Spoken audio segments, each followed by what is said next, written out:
Pleasant good evening. A pleasant good evening. Same to you.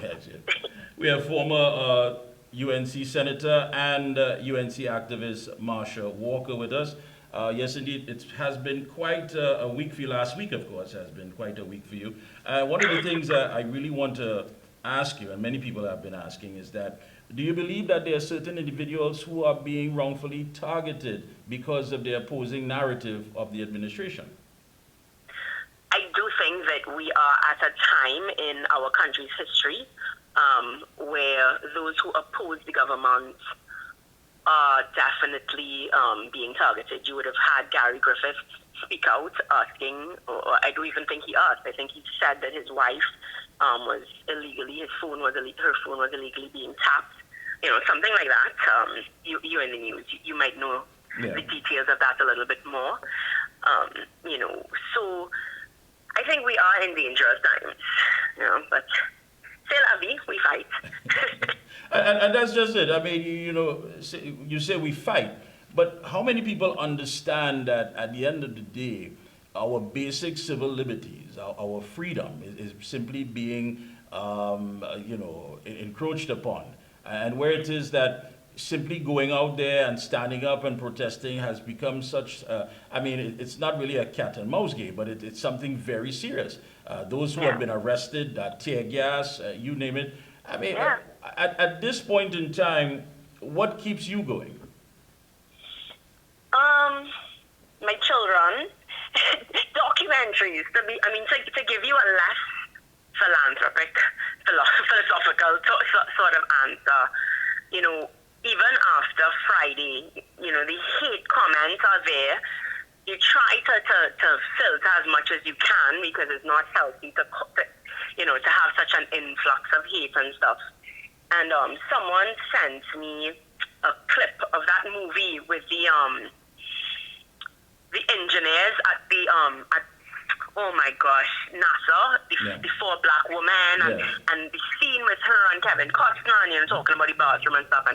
And they sent me the screenshot saying someone posted it in a group and said, it reminded us of the activists in Britain, isn't UNC or anything. And Winnie Mandela and Rosa Parks, and you watch their documentaries, so just make sure to keep grounded to say, okay, are they right about me? And then you look back at the women who've made a difference in history, and you say, well, are you looking more like them, or are you looking less like them? So those are some of the things. But I'm certain that there are days that you feel as though, listen, I'm simply just pounding sand at the beach. I don't know how, if I'm doing anything that's effective, that is going to bring about change. I don't know if it is that what I'm doing here is even going to be registered as something of a movement to awaken the minds of people. I'm certain there are days that you decide to throw it in. Of course, you feel like that. I mean, sometimes you kind of get frustrated because the same people, in the Bible, it says, God sends rain on the evil ones as well, right?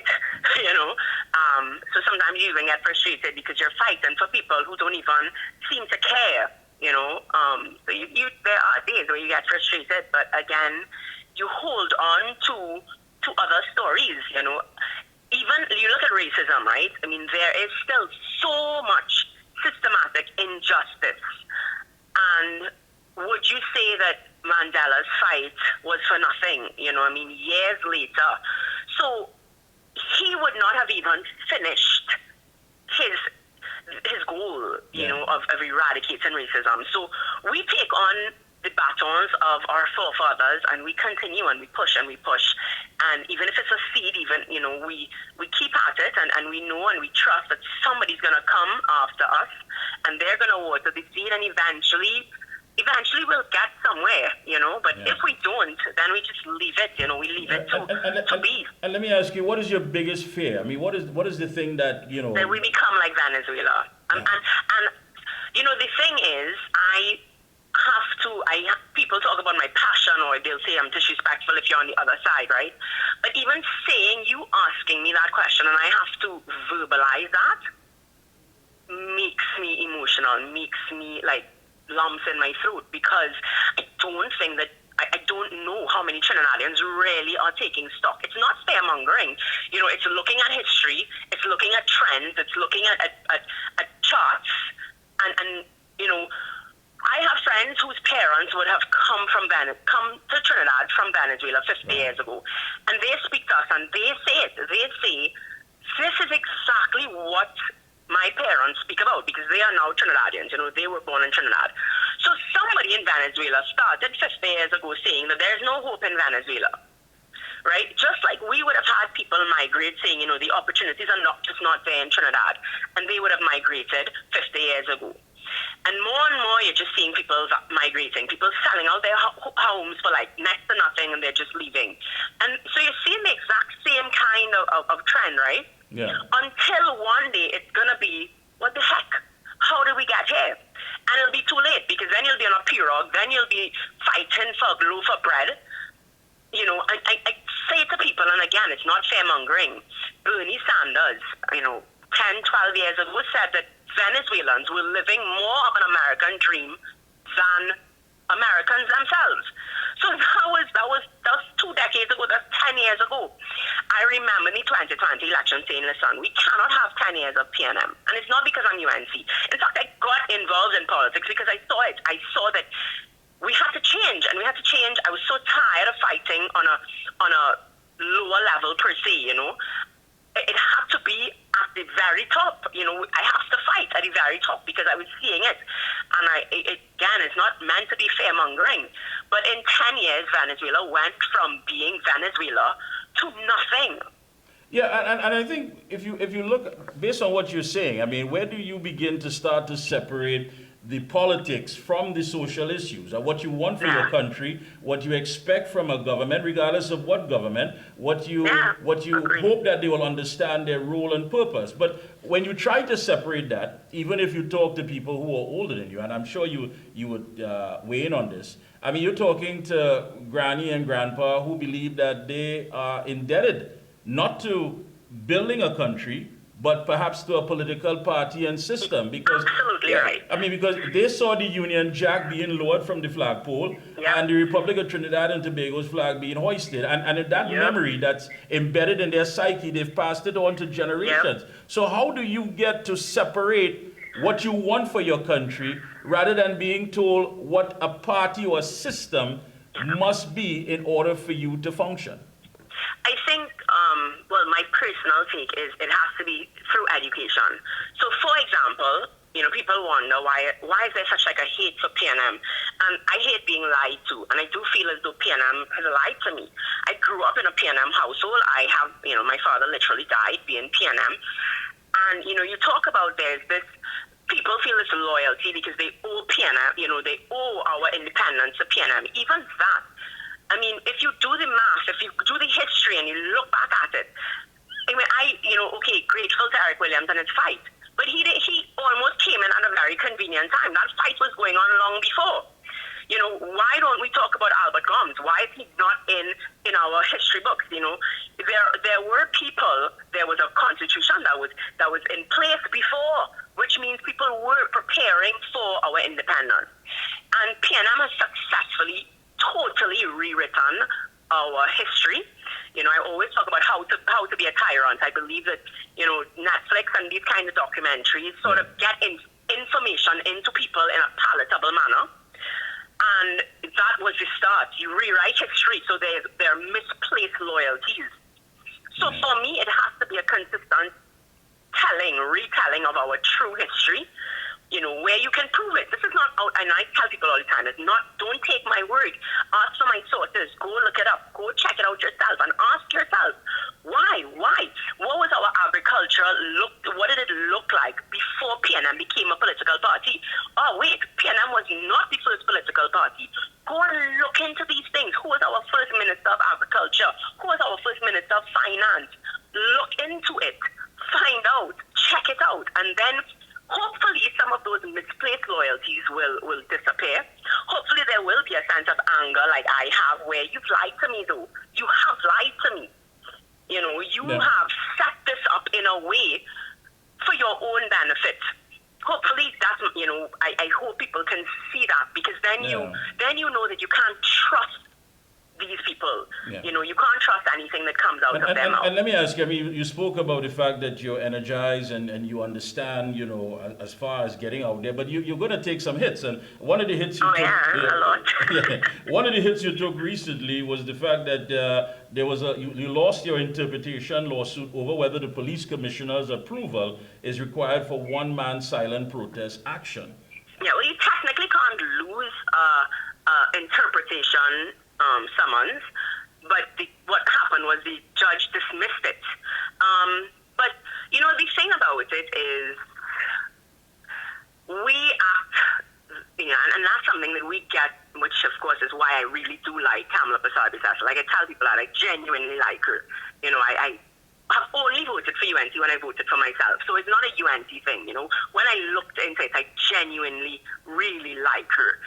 And I have seen her be like a shield for us. And, you know, you take one for the team. Her dismissing this case, which we have appealed, by the way, you know, her dismissing the case proves that without a shadow of a doubt that the law is clear, which is what I did say to the officer on that day. You know, and some people, it's just coincidence that the story would have come out the same time that I was protesting. But, you know, because somebody said, yeah, but it's a 2021 letter. I'm like, yes, because this judgment had to do with a protest I held in 2021, you know. But what this judgment does is it opens up the way for every activist, you know, for David Welch, because if people remember how this whole thing started, right. I had gone in front of Parliament to prove that they were using the state of emergency as an excuse to stop dissent. I had gone there to prove it. So when people were saying, when the commissioner at the time was saying that, you know, he can't allow the motorcade because it's not healthy and blah, blah, blah. I'm saying it's a motorcade, dude. Like, it's got nothing to do with anything. So I went there, and that was the reason I went there, as one person. So there's no social gathering. There is me and talking to nobody. I wasn't even speaking. Everything I had written on a sign. I'd written up the letter that the UN put out to governments warning them to not use COVID and to not use state of emergencies as a way to stop dissent. So I had written all of that out because I was not even intending to speak. It was all going to be there. And they stopped me, and we had everything recorded, which all of that would have been shown on, you know, that would have been presented as evidence. Right. The commissioner's lawyers did not even challenge. That was the whole reason the case was dismissed, because neither the Attorney General nor the commissioner, the lawyers representing them, said they didn't challenge it. They didn't challenge that no permission is needed for a one-man protest. So the question now arises, if you are saying that it is so clear in law that no permission is needed for a one-man protest, then why? Because I am certain you can find people who have been stopped when they were having a one-man silent protest. So this judgment opens up a can of worms, if you ask me, for the TTPS. Yeah. Because there are several people who would have been stopped. And it was all on Facebook Live. I can tell you for myself, I would have been stopped. I can tell you Victor Roberts, when he was outside Hall of Justice quietly by himself, the TTPS moved him. We have record, it is there on record, Facebook Live, where I was standing by myself. At one point, even in one protest, I will remember it, when there were 9 other persons, and I said, I am not with them. They threatened. So the other people behind me gone. They gone their way and they leave me. I said, okay, I am now by myself. So that means now it's definitely just me. It's me. I'm by myself. So everything that you had said before, because you were saying, well, you can't tell whether it's a group or if we by ourselves. Okay, right. Well, all of them gone. I'm now by myself. And I was told, if you do not leave now, if you do not put on your placard now, you will be arrested. And if we see you back here, and if it's all here, it's all there on TV, or on Facebook, it's on video. If you come back here, we will arrest you. Yeah. And the fight, any closing comments? Go right ahead. Stand and fight. Stand and fight before it's too late. All right. I want to thank you so much, Ms. Walker. It's been a pleasure. And, of course, we'll be checking in with you, of course, periodically. And keep the fight. You're motivated, you're energized, and you're driven. So, best of luck. Thank you very much. Thank you for so having much. me. It's a pleasure. Bye-bye.